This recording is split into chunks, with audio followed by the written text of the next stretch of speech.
ఏమంటాం ఓకేనా సార్? ఏం లేదు సార్, ఈ విషయంలో జరుగుతుంది అందరికీ తెలిసిన విషయమే. దీంట్లో నిన్న సాయంత్రం ఉభయ కుటుంబాల నుంచి కూర్చోవడం జరిగింది ఒక నలుగురు. నిన్న కొన్ని డిమాండ్స్ వాళ్ళు చేశారు వాళ్ళ తరఫున. ఈరోజు దివాకర్ గారు అని వాళ్ళకి సంబంధించి వాణి గారికి సంబంధించిన బ్రదర్ అవుతారు, ఆయన వచ్చారు. ఈరోజు అన్నయ్య గారికి వాళ్ళు చెప్పిన డిమాండ్స్ నేను చెప్పాను. వాళ్ళు చెప్పిన డిమాండ్ పర్లాకమిడిలో ఉన్నటువంటి ఫ్యాక్టరీ పాలిషింగ్ యూనిట్, దానికి సంబంధించి అది రిజిస్ట్రేషన్ చేయమన్నారు.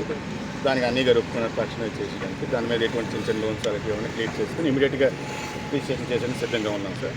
రెండో పాయింట్కి టెక్కల్లో వెంకటేశ్వర కాలనీలో బిల్డింగ్ ఉంది. ఆ బిల్డింగ్ కూడా దాని మీద బ్యాంక్ లోన్స్ ఏమైనా 15 లక్షలు ఉంటే క్లియర్ చేసి అది కూడా ఇమీడియట్గా రిజిస్ట్రేషన్ చేసేయడానికి రెడీగా ఉన్నాం సార్. లేకపోతే మూడో పాయింట్ పిల్లలు రేపాల భవిష్యత్తు కోసం సంబంధించి వాళ్ళ చదువులకి అన్నింటికి కూడా ఆ పాపకు సంబంధించి రెండో పాప చదువుతున్నారు, మెడికల్ ఎంబీబీఎస్ చేస్తుంది అమ్మాయి. ఆ పాపకు పీజీకి అన్నింటికి కూడా ఇద్దరు పాపలకి కూడా అన్ని రకాలుగా చూసుకోవడానికి సంపూర్ణంగా దానికి ఒక కాగితం కూడా రాసిస్తారు సార్. వరకు వాళ్ళు అన్ని అక్కడ వరకు క్లియర్గా ఉంది సార్. లేకపోతే ఇటీవల జరుగుతున్న ఈ రచ్చ ఇంచులు దాదాపు 15, 16, 22 సంవత్సరాలు జరుగుతుంది. వాణి గారికి శ్రీనివాస్ గారికి మధ్య దీంట్లో మరీ మధ్యకాలంలో వీధిని ఎక్కువ ఇబ్బందికరమైంది కాబట్టి 498 డైవర్స్ పిటిషన్ పడిపోయినాయి కాబట్టి ఈ రెండింటినీ రద్దు చేయకుండా మ్యూచువల్గా చేసుకుందాం ఒక ఆలోచనతో మా దృష్టి నుంచి అది మేము చెప్పాం సార్. మ్యూచువల్ కన్సెంట్తో డైవర్స్ వాళ్ళకి తీసుకున్నాం.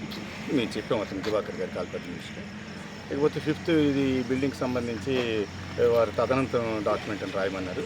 అది రాయడం జరగదు సార్. మరి శ్రీనివాస్ గారు ఉండాలి, ఆయనకి రేపు పొద్దున్న ఆరోగ్య సమస్యలు ఇబ్బందులు అన్నీ చూసుకోవడానికి ఉండాలి. రేపు పిల్లలకి అందరికీ చూడాలంటే అన్నీ ఉండాలి కాబట్టి అది అలాగా రాయలేము. మిగతావన్నీ నాకు తెలిసి 90%, 99% వాళ్ళు చెప్పినట్టు అనుకూలంగా చేయడానికి సిద్ధంగా ఉన్నాం. మీడియా తరఫున మీకు మేము విజ్ఞప్తి చేస్తున్నాం, రిక్వెస్ట్ చేస్తున్నాం.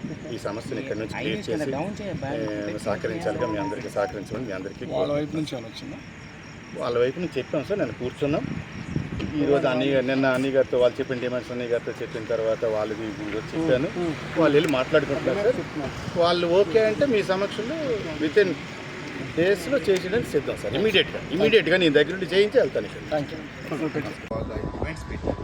ఆ డిమాండ్స్లో కూడా మీకు క్వశ్చన్ క్లియర్గా మీకు వివరించారు. నేను ఇక్కడ ఈ మాట మీదే మేము నేను ఆయనతో నిన్న నైట్ అంతా చర్చించాను. నేను రాత్రి 2-3 గంటల వరకు ఇక్కడే ఉదయం 11 గంటలకు వచ్చాను. వాళ్ళు ఆ తరఫున లాయర్ గారు క్యాంప్ వెయిట్ చేశాను చాలాసార్లు. విషయం చెప్పాను, వాళ్ళు చెప్పాను ఖచ్చితంగా పరిష్కారం అవుతుందని నన్ను సహకరించాలి. ఈ సిస్టమ్ ఇలాగే ఉంటుంది సార్. ఉన్నదానికన్నా ఎక్కువ చేయండి. ఇక్కడికి వెళ్ళినా ఎక్కడికి వెళ్ళినా జనరల్గా మీరు వస్తారు. మీ అందరికీ పేదవాళ్ళు అందరికీ తెలుసు. భార్య భర్తలు ప్రాపర్టీస్ ఎలాగే ఉంటాయి ఏంటనేది తెలుసు. ప్రాపర్టీస్ జరిగింది.